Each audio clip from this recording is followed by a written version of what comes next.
President Obama breaking into tears at the White House today, taking executive action.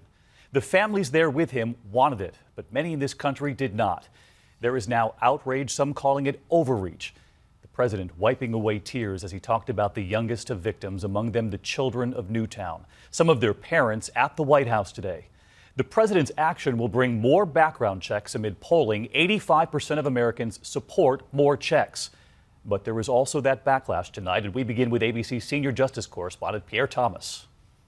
Tonight, the president making headlines for more than his controversial move, but his tears as well. And from every family who never imagined that their loved one would be taken from our lives by a bullet from a gun.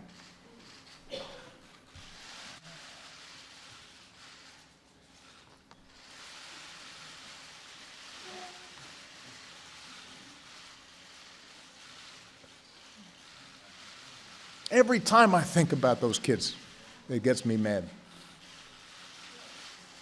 Those children, the victims of Sandy Hook. And behind the president today, families of victims from countless shooting rampages. He remembers them all, and the daily carnage as well. And by the way, it happens on the streets of Chicago every day.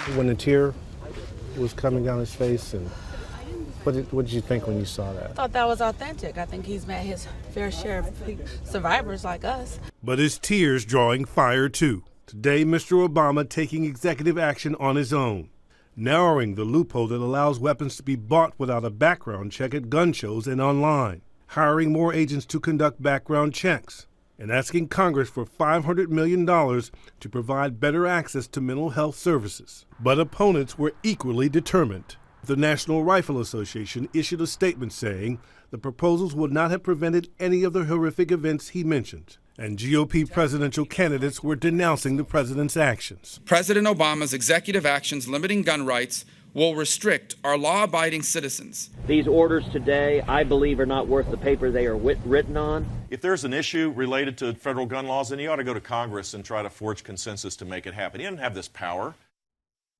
And Pierre Thomas with us now live from the White House tonight. And Pierre, we mentioned that poll number from Pew showing 85% of Americans want more background checks. But there's also this tonight.